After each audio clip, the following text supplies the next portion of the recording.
मुलगा आणि सुनेने स्वतःच्या आईलाच अपशकुनी म्हणत घराबाहेर काढलं. पण आईने जे केलं ते ऐकून संपूर्ण जगच रडू लागलं. प्रेक्षक मित्रांनो, सकाळची वेळ होती. हलकी हलकी उन्हाची किरणं जमिनीवर उतरत होती. कुसुमताई स्वयंपाकघरात उभ्या होत्या. पांढरी साडी नेसलेल्या, केसही पूर्ण पांढरे झालेले, वाकलेली पाठ, हातात थोडीशी थरथर, पण मन अजून जबाबदारीने भरलेलं होतं. तिला नीट आठवत होतं की सून प्रेरणाला साखर नसलेली चहा आवडते आणि मुलगा रोहनला हलक्या आल्याची, म्हणून तिने दोघांसाठी वेगवेगळी चहा बनवली. गॅस मंद ठेवला जेणेकरून दूध उफाळून येऊ नये आणि वारंवार चहा हलवत राहिली. जणू चहा बरोबर झाला तर कदाचित आजचा दिवस नीट जाईल. ही तीच कुसुमताई होती जिने कधी काळी आपल्या पती हरी सोबत शेतात मेहनत करून मुलाला शिकवले होते. तीच आई जिने स्वतःची झोप, स्वतःचे छंद, स्वतःच्या इच्छा सगळं मागे ठेवून दिल्या होत्या, जेणेकरून मुलगा शहरात शिकू शकेल, पुढे जाऊ शकेल आणि सन्मानाने जीवन जगू शकेल. पण आज तीच आई त्याच घरात सर्वात जास्त दुर्लक्षित केली जात होती. नाश्त्याच्या टेबलावर रोहन आणि प्रेरणा बसले होते. रोहनच्या हातात मोबाईल होता आणि डोळ्यात घाई होती. तो ऑफिसचे मेल तपासत होता, तर प्रेरणा नेहमीप्रमाणे सजून बसली होती. चेहऱ्यावर बनावटी गंभीरता आणि शब्दात कटुता. कुसुमताईने काहीही न बोलता दोघांसमोर चहा आणि नाश्ता ठेवला. प्रेरणाने प्लेटकडे एक नजर टाकली आणि डोके न उचलता म्हणाली, पराठा थोडा कडक झाला आहे. कुसुमताईने लगेच म्हटलं की आत्ताच दुसरा बनवते. पण रोहनने वर्तमानपत्र दुमडत थंड आवाजात म्हटलं की सकाळी सकाळी एवढा गोंधळ करू नका, नीट झोपही पूर्ण होऊ देत नाही. कविताताईने काहीच बोलले नाही. ती नेहमीप्रमाणे शांत राहिली. तिला वाटत होते की आईचे काम बोलणे नसून सहन करणे आहे. पण आज तिच्या शांततेच्या मागे भीती होती, एक विचित्र भीती. कदाचित ही शांतता आज एखाद्या मोठ्या वादळाची सुरुवात करणार होती. नाश्ता संपताच रोहन तयार होऊ लागला. तेवढ्यात प्रेरणाने त्याला थांबवले आणि म्हणाले, काल मी वैद्यांशी बोलले होते. रोहनने विचारलं, काय म्हणाले? प्रेरणाने गंभीर आवाजात सांगितले, घरात नकारात्मक ऊर्जा आहे, म्हणून काम अडकत आहेत, प्रमोशन मिळत नाही आणि प्रत्येक गोष्ट बिघडत आहे. रोहनने कपाळावर आठ्या घेतल्या आणि काही बोलणारच होता की प्रेरणाने पुढे बोलत सांगितले, वैद्यांनी स्पष्ट सांगितले आहे की घरात असं कुणीतरी आहे ज्याचे नशीब खराब आहे. कुसुमताई त्यावेळी जवळच उभी होती. तिच्या हातात पाण्याचा ग्लास होता. ग्लास हलका थरथरला आणि तिच्या हृदयाचे ठोके वेगाने वाढले. रोहनने विचारलं, याचा अर्थ काय? प्रेरणाने हळूहळू आपली नजर कुसुमताईकडे वळवली आणि म्हणाली की जेव्हापासून आई या घरात राहत आहेत तेव्हापासून काहीच नीट होत नाही. हे ऐकताच कुसुमताईच्या पायाखालची जमीनच सरकली. तिच्या तोंडातून फक्त इतकेच बाहेर पडले की बाळा. पण प्रेरणाने मध्येच थांबवत म्हटलं की आता नाटक करू नका. प्रत्येक पंडित एकच गोष्ट सांगत आहेत, तर काही सत्य असेलच ना. रोहन त्यावेळी शांत होता आणि त्याची तीच शांतता कुसुमताईंसाठी सर्वात मोठा अपमान होता. बऱ्याच वेळानंतर रोहनने जड श्वास घेत म्हटलं, आई, तुला काही दिवसांसाठी इथून जावे लागेल. हे सगळं तुझ्या भल्यासाठी आहे. कुसुमताईंच्या डोळ्यात अश्रू आले आणि तिने विचारलं, कुठे जाऊ बाळा? रोहनने कोणतीही भावना न दाखवता म्हटलं, कुठेही. गावी जा किंवा एखाद्या आश्रमात जा. तेवढ्यात प्रेरणाने स्पष्ट शब्दात सांगितलं, या घरात तुमच्यामुळे विनाश येत आहे आणि तुम्ही अपशकुनी आहात. अपशकुनी हा शब्द कुसुमताईंच्या कानात हातोड्यासारखा घुमू लागला. मुलाला त्यांनी देव मानले होते, त्याच मुलाच्या तोंडून आज हे शब्द ऐकावे लागले. त्यांच्या डोळ्यातून अश्रू वाहू लागले, पण आवाज नाही निघाला. त्यांनी कोणताही वाद न घालता आपल्या खोलीकडे पावले वळवली. तीच खोली जिथे कधी रोहन लहानपणी त्यांना बिलगून झोपायचा. भिंतीवर त्याच्या लहानपणीचे फोटो होते. कुसुमताईंनी एक जुनी कापडी पिशवी काढली. त्यात पतीचा एक फोटो, मुलाचा फोटो आणि काही पैसे ठेवले, जे त्यांनी शांतपणे साठवून ठेवले होते. मग त्यांनी आपली साडी नीट केली, लाकडी काठी उचलली आणि बाहेर आल्या. दरवाजावर थांबून त्यांनी शेवटच्या वेळी त्या घराकडे पाहिलं आणि मनात म्हणाल्या, देवा, माझ्या मुलाला सद्बुद्धी दे. यानंतर त्यांनी घराची उंबऱ्याची पायरी ओलांडली आणि मागून गेट बंद होण्याचा आवाज आला. हा आवाज फक्त लोखंडी गेटचा नव्हता, तर आई आणि मुलाच्या नातं तुटण्याचा आवाज होता. कुसुमताई रस्त्यावर उभ्या होत्या. ऊन खूप तीव्र होतं, पण त्यांच्या आयुष्यात अंधार उतरला होता. त्यांना माहीत नव्हतं की पुढे काय होईल. फक्त इतकंच माहीत होतं की त्यांनी आपल्या मुलाला माफ केलं आहे. कुसुमताई काही क्षण रस्त्याच्या कडेला उभ्या राहिल्या.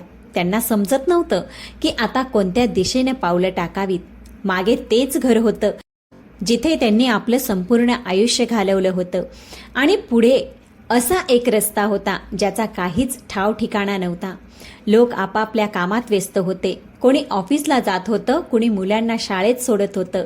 गाड्या वेगाने जात होत्या, पण कुणाचंही लक्ष त्या वृद्ध आईकडे गेलं नाही, जी आत्ता आपलं सगळं काही मागे सोडून आली होती. त्यांनी हळूहळू चालायला सुरुवात केली. प्रत्येक पाऊल जड वाटत होतं, जणू पायांपेक्षा मन जास्त थकलं होतं. चालता चालता त्यांना आपल्या पती हरी यांची आठवण झाली. तेच हरी ज्यांनी मरताना त्यांचा हात धरून सांगितलं होतं की रोहनला कधीही एकटं सोडू नकोस. तोच रोहन आज त्यांना एकटं सोडून गेला होता. कुसुमताईंच्या डोळ्यातून अश्रू वाहत होते, पण त्यांनी साडीच्या पदराने शांतपणे ते पुसून टाकले. त्यांना नेहमी हेच शिकवलं गेलं होतं की रडणं म्हणजे कमजोरी आहे. थोडं पुढे चालल्यानंतर त्यांचे पाय थरथर कापू लागले. त्यांनी रस्त्याच्या कडेला एका झाडाखाली बसून श्वास घेतला. सूर्य डोक्यावर आला होता. तहान लागली होती, पण आसपास कोणी ओळखीचं नव्हतं. त्यांनी आकाशाकडे पाहिलं आणि मनात म्हणाल्या की आता तूच आधार आहेस. यानंतर त्या पुन्हा उठल्या आणि कोणत्याही ठिकाणाच्या उद्देशाशिवाय पुढे चालू लागल्या. काही वेळाने त्यांना एक जुनं मंदिर दिसलं. भिंतीवर भेगा होत्या, रंग निघून गेलेला होता, पण तिथे एक विचित्र शांतता होती. कविताताई मंदिराच्या पायऱ्या चढल्या. घंटा वाजवण्यासाठी हात उचलला, पण हात थांबला. त्यांनी डोळे मिटले आणि शांतपणे देवासमोर बसल्या. त्या क्षणी त्यांना पहिल्यांदाच वाटलं की कदाचित इथेच त्यांना थोडा दिलासा मिळेल. मंदिराच्या कोपऱ्यात आधीपासून काही वृद्ध बसले होते. कोणाच्या चेहऱ्यावर लाचारी होती, कोणाच्या डोळ्यात राग होता आणि कोणाच्या डोळ्यात पूर्णपणे रिकामपण होतं. थोड्या वेळाने मंदिराच्या पुजाऱ्यांनी कुसुमताईकडे पाहिलं आणि त्यांना बसण्याचा इशारा केला. त्यांनी काही विचारले नाही. कदाचित त्यांना सगळं समजलं असावं. बाजूला बसलेल्या एका म्हाताऱ्या बाईने हळू आवाजात विचारलं, तुम्हालाही घरातून हाकलून दिलं आहे का? कुसुमताईंनी उत्तर दिलं, नाही. पण त्यांच्या डोळ्यात पाणी आलं. ती बाई स्वतःच बोलू लागली की तिचा मुलगा तिला ओझं समजतो आणि ती अनेक महिन्यापासून मंदिरातच राहत आहे. हे ऐकून कुसुमताई यांना पहिल्यांदाच जाणवलं की त्यांचं दुःख एकटं नाही. संध्याकाळ होत आली. मंदिरात भजनाचा आवाज घुमू लागला. कुसुमताईंनी डोळे बंद केले. त्यांच्या मनात एकच प्रश्न होता की आई होणं खरंच इतकी मोठी चूक आहे का? आपल्या मुलासाठी जगणं शेवटी हेच दिवस दाखवतं का? पण त्यांनी कुणालाही काही सांगितलं नाही. फक्त शांत बसून राहिल्या. तिकडे त्याच वेळी रोहनच्या घराचं वातावरण वेगळंच होतं. प्रेरणा सोफ्यावर बसून मोबाईल चालवत होती. रोहन खोलीत इकडे तिकडे फिरत होता. त्याला एक विचित्र अस्वस्थता जाणवत होती. वारंवार आईचा झुकलेला चेहरा त्याच्या डोळ्यासमोर येत होता. त्याने प्रेरणाला सांगितलं, आई अशीच निघून गेली. कुठे गेली माहीत नाही, ठीक असेल ना? प्रेरणाने त्याच्याकडे न पाहताच सांगितलं, आता हे सगळं विचार करण्यात काही उपयोग नाही. आपण बरोबर केला आहे. रात्र झाली. कुसुमताई मंदिरातच बसून राहिल्या. पुजाऱ्यांनी थोडासा प्रसाद दिला आणि सांगितलं की रात्र इथेच थांबा. त्यांनी मान हलवली. त्या रात्री त्यांनी मंदिराच्या फरशीवर डोकं टेकून झोपायचा प्रयत्न केला, पण झोप लागली नाही. प्रत्येक क्षणी रोहनचं बालपण त्यांच्या डोळ्यासमोर फिरू लागलं. तो मुलगा जो घाबरून आईला बिलगायचा, तोच मुलगा आज आईला अपशकुनी म्हणाला होता. सकाळ झाली. मंदिरात एक साधू आले. लांब दाढी आणि शांत चेहरा. त्यांनी कुसुमताईंकडे पाहिलं आणि म्हणाले, तुमचं दुःख खूप खोल आहे. कुसुमताई आता थांबू शकल्या नाहीत. त्यांनी आपली संपूर्ण कहाणी सांगून टाकली. साधूने लक्षपूर्वक ऐकलं आणि सांगितलं, देव उशीर करतो पण अन्याय करत नाही. ज्या दिवशी मुलाला आईची कमी जाणवेल त्याच दिवशी त्याचे डोळे उघडतील. हळूहळू दिवस पुढे सरकू लागले. कुसुमताई मंदिराजवळच राहू लागल्या. दिवसा त्या मंदिराची साफसफाई करत, फुलं गोळा करत आणि संध्याकाळी भजन ऐकत. कधी कधी लोक त्यांना 1-2 रुपये देत. त्याच पैशात त्या आपलं जीवन गुजराण करत होत्या. पण त्यांची तब्येत हळूहळू खालावू लागली. खोकला वाढला आणि शरीर थकायला लागलं. एके दिवशी अचानक त्यांना भोवळ आली आणि त्या मंदिराच्या अंगणात पडल्या. पुजाऱ्यांनी घाबरून त्यांना जवळच्या सरकारी रुग्णालयात नेलं. डॉक्टरांनी सांगितलं की खूप अशक्तपणा आला आहे आणि त्यांना आधाराची गरज आहे. कुसुमताईंनी फक्त एवढंच विचारलं की माझा मुलगा ठीक आहे ना? डॉक्टर शांत राहिले. काही दिवसांनी मंदिरात एक छोटासा कार्यक्रम झाला. लोक आले, भंडारा झाला. त्याच गर्दीत एक माणूस कुसुमताईंकडे पाहत होता. साधे कपडे, शांत चेहरा आणि डोळ्यात आपुलकी. त्याने हळू आवाजात विचारलं की तुम्ही इथे का आहात? कुसुमताईंनी थकलेल्या आवाजात सगळं सांगितलं. तो माणूस बराच वेळ शांत राहिला आणि मग म्हणाला की तुम्ही माझ्यासोबत चला, मी तुम्हाला आधार देईन. कुसुमताई आश्चर्याने त्याच्याकडे पाहू लागल्या. त्यांना माहीत नव्हतं की हा माणूस कोण आहे, पण त्याच्या आवाजात कोणताही स्वार्थ नव्हता, फक्त माणुसकी होती. त्यांच्या डोळ्यात पहिल्यांदाच आशेची हलकीशी चमक दिसली आणि त्यांना हेही माहीत नव्हतं की हाच वळण पुढे अनेक आयुष्य बदलणारा आहे. तो माणूस जो शांतपणे त्यांच्या समोर उभा होता त्याचं नाव महेश होतं. वय साधारण 50च्या आसपास. पोशाख साधा पण चेहऱ्यावर एक वेगळी शांतता होती. जणू त्याने आयुष्यात खूप काही पाहिलं असावं आणि खूप काही सहनही केलं असावं. कुसुमताईंनी घाबरत विचारलं, तुम्ही मला का मदत करत आहात? महेश यांनी अतिशय साध्या शब्दात उत्तर दिलं, आई कधीच काही नसते असं होत नाही.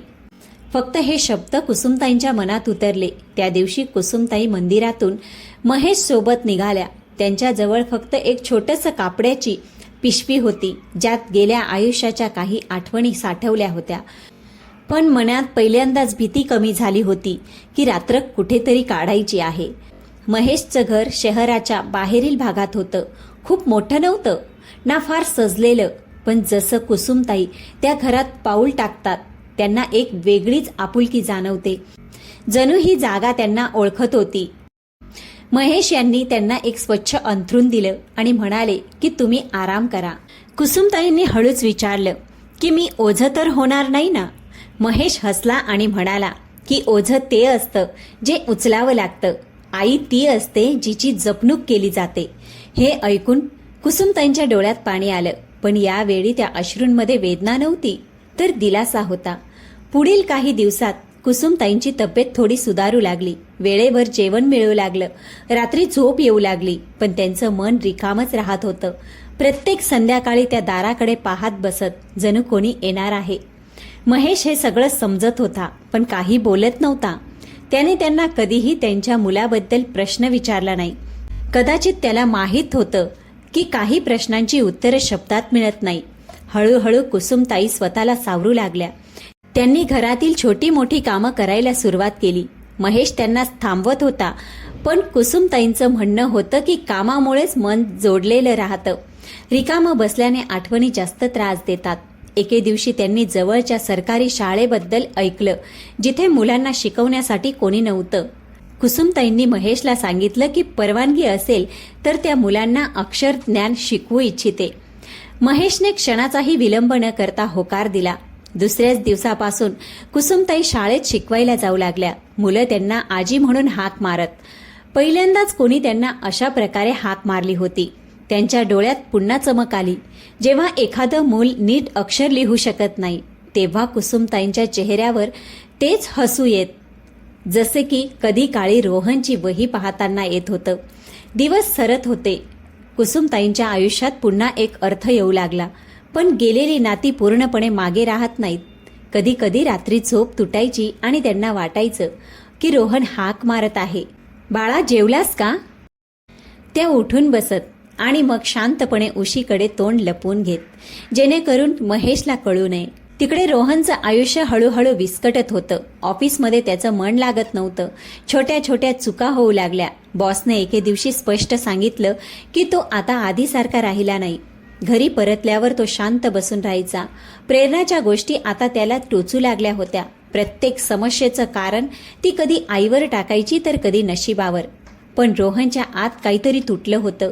एके रात्री रोहनने स्वप्न पाहिलं की त्याची आई मंदिराच्या जमिनीवर झोपली आहे, थंडीने कापत आहे आणि तिला झाकायला कोणी नाही. तो घाबरून उठला, घामाने भिजलेला. पहिल्यांदाच त्याला जाणवलं की ज्या आईला त्याने घराबाहेर काढलं ती खरोखर असहाय्य असू शकते.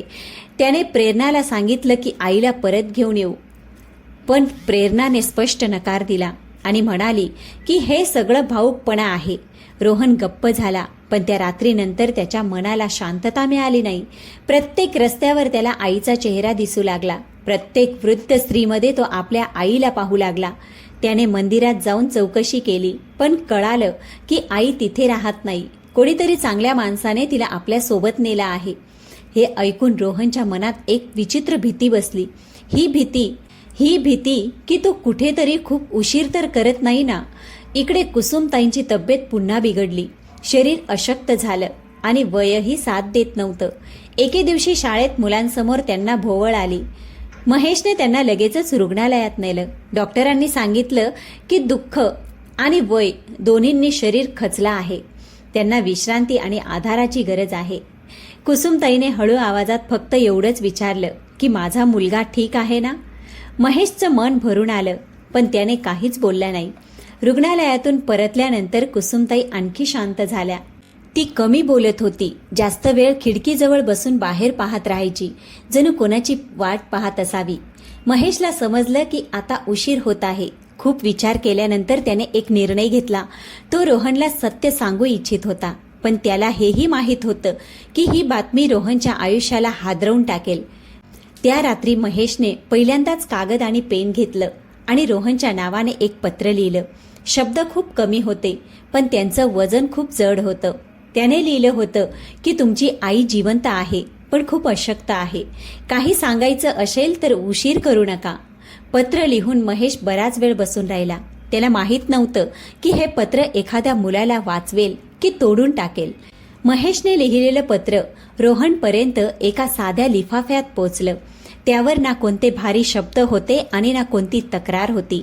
फक्त काही ओळी लिहिल्या होत्या ज्या थेट मनात उतरतील. तुमची आई जिवंत आहे, पण खूप अशक्त आहे. काही सांगायचं असेल तर उशीर करू नका.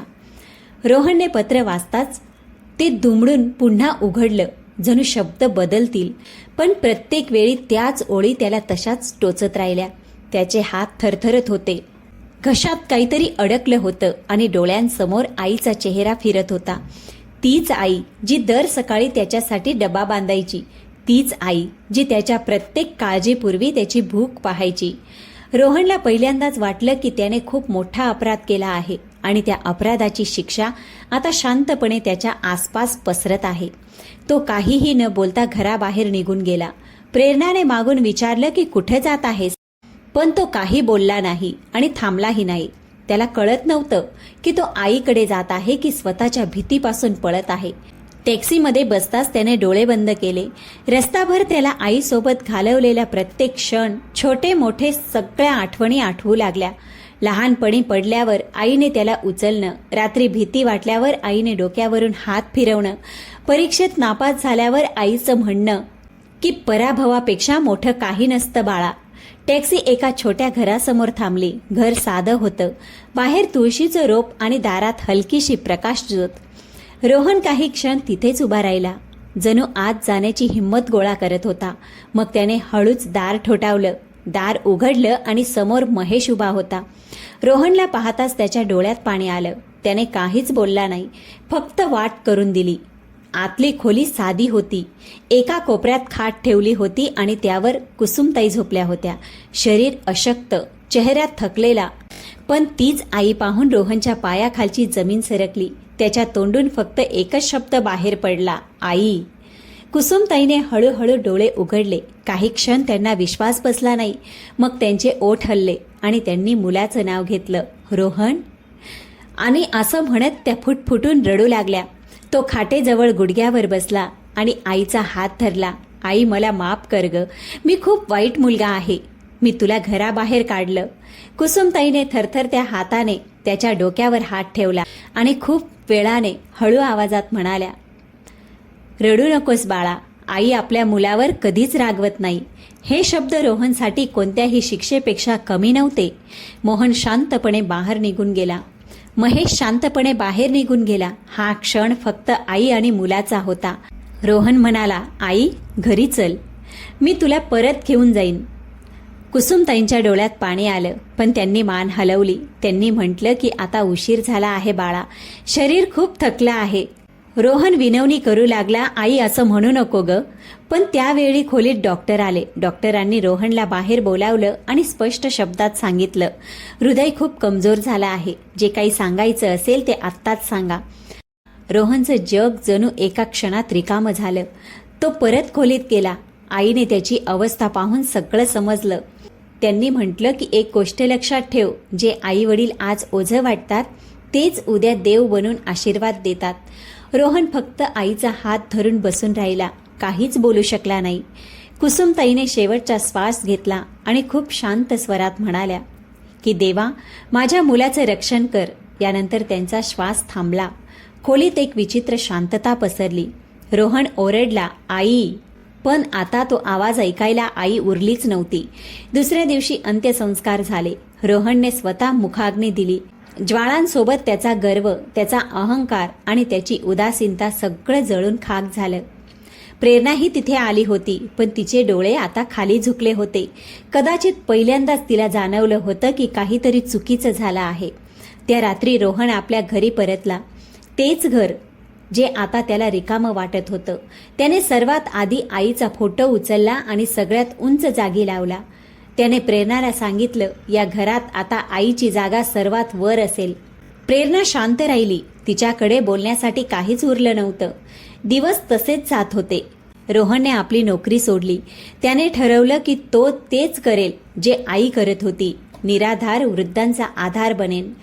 महेश त्याच्या सोबत राहिला. दोघांनी मिळून एक छोटंसं आश्रय सुरू केलं, जिथे प्रत्येक म्हाताऱ्या चेहऱ्यात रोहनला आपली आई दिसायची. आई गेल्यानंतर रोहनचं आयुष्य जणू दोन भागात विभागलं गेलं होतं. एक ते आयुष्य जे त्याने आईसोबत जगलं होतं आणि दुसरं ते जे आता आईशिवाय चाललं होतं. घर तेच होतं, भिंती सुद्धा त्याच होत्या, पण प्रत्येक कोपरा त्याला आता रिकामा वाटत होता. सकाळी उठताच त्याला आठवायचं की आता कोणी चहा विचारायला येणार नाही. रात्री झोपताना कोणी डोक्यावर हात ठेवणार नाही आणि आजारी पडल्यावर कोणी न सांगता औषध आणणार नाही. रोहनला आता समजू लागलं होतं की आई असणं म्हणजे काय आणि आई नसणं म्हणजे काय. ही जाणीव खूप उशिरा आली होती, पण इतकी खोल होती की तिने त्याची संपूर्ण विचारसरणीच बदलून टाकली. तो अनेकदा आईच्या फोटोसमोर बसून शांतपणे तासनतास बघत राहायचा, काहीही न बोलता, कारण आता बोलण्यासाठी शब्दच उरले नव्हते. प्रेरणाही बदलली होती. आधी ती प्रत्येक गोष्टवर वाद घालायची, प्रत्येक गोष्टीत स्वतःचा फायदा बघायची, पण आता ती शांत राहू लागली. तिलाही जाणवलं होतं की काही निर्णय योग्य वाटू शकतात, पण त्यांचा परिणाम पूर्ण आयुष्यावर पडतो. ती काही बोलू शकत नव्हती, कारण काही चुका शब्दांनी नाही तर फक्त पश्चातापानेच व्यक्त होतात. काही महिन्यांनी रोहनने एक मोठा निर्णय घेतला. त्याने आपली चांगली नोकरी सोडली. लोकांनी विचारलं की सगळं ठीक असताना असं का करत आहेस, पण रोहनकडे उत्तर नव्हतं, कारण हा निर्णय मेंदूने नाही तर आत्म्याने घेतला होता. त्याने महेश सोबत शहराच्या बाहेरील भागात एक छोटंसं वृद्धाश्रम सुरू केलं. कुठलाही मोठा बोर्ड नाही, कुठलीही जाहिरात नाही, फक्त एक साधं घर जिथे वृद्ध आई वडील भीतीशिवाय राहू शकतील. पहिल्याच दिवशी जेव्हा काही वृद्ध तिथे आले, रोहन त्यांना पाहून थांबला. प्रत्येक वाकलेल्या खांद्यात त्याला स्वतःची आई दिसायची. प्रत्येक थरथरणाऱ्या हातात आईच्या बोटांचा स्पर्श आणि प्रत्येक थकलेल्या डोळ्यात तीच माया. तो प्रत्येक वृद्धांच्या पायाला स्पर्श करायचा आणि त्यांना आदराने बसवायचा. लोक आश्चर्यचकित व्हायचे, पण रोहनला माहीत होतं की तो हे सगळं स्वतःसाठी नाही तर त्या आईसाठी करत आहे, जी आता कुठेच दिसणार नाही. महेश अनेकदा त्याला शांतपणे बघत राहायचा. त्याने एके दिवशी रोहनला विचारलं की तू हे सगळं प्रायश्चित्तासाठी करतोयस की सेवेसाठी.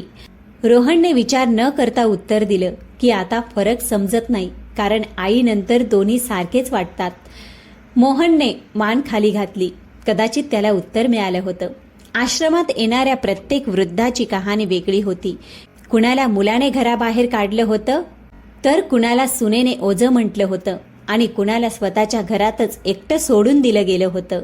रोहन प्रत्येक गोष्ट लक्षपूर्वक ऐकायचा आणि प्रत्येक वेळी त्याचं मन अजून जड व्हायचं. त्याला वाटायचं की जर त्याने वेळेवर स्वतःची चूक ओळखली असती तर कदाचित त्याची आई आज जिवंत असती. एक दिवस आश्रमात एक वृद्ध स्त्री आली. पांढरी साडी, हातात काठी आणि डोळ्यात तोच रिकामेपणा.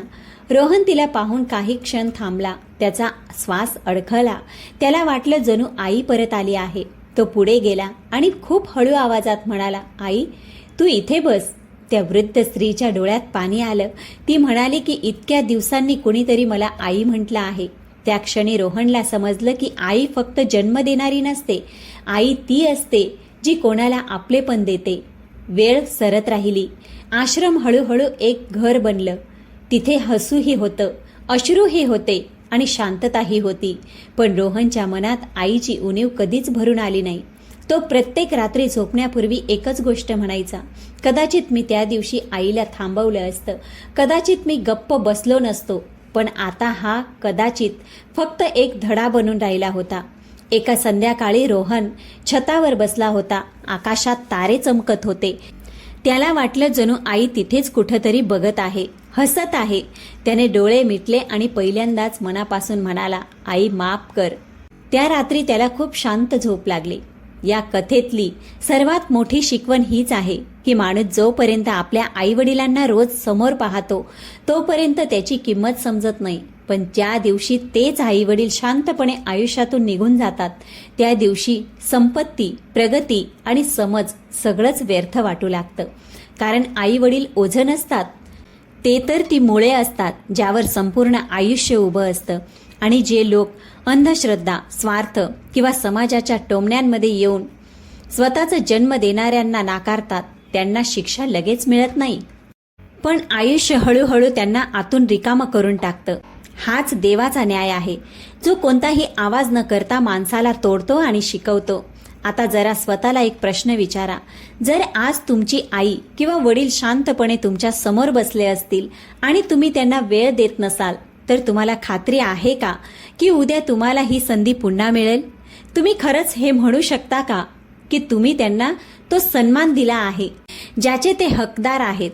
की तुम्हीही रोहनसारखे हे विचार करून पुढे जात आहात की नंतर सगळं ठीक करू? जर तुमची आई आज तुमच्या घरी असेल तर तिच्या जवळ बसा, तिची विचारपूस करा, कारण तिच्या शांततेतही आशीर्वाद लपलेले असतात. आणि जर त्या या जगात नसतील तर एखाद्या वृद्धाचा आधार बना. कदाचित त्यातच तुमच्या आईच्या आत्म्याला शांती मिळेल. आणि जर ही कथा तुमच्या मनाला भिडली असेल, जर तुमच्या डोळ्यांसमोर एका क्षणासाठी सुद्धा तुमच्या आईचा चेहरा आला असेल तर आत्ताच कॉमेंटमध्ये फक्त एक शब्द लिहा, आई. ही कथा जास्तीत जास्त लोकांपर्यंत पोहोचवा आणि व्हिडिओला लाईक करा.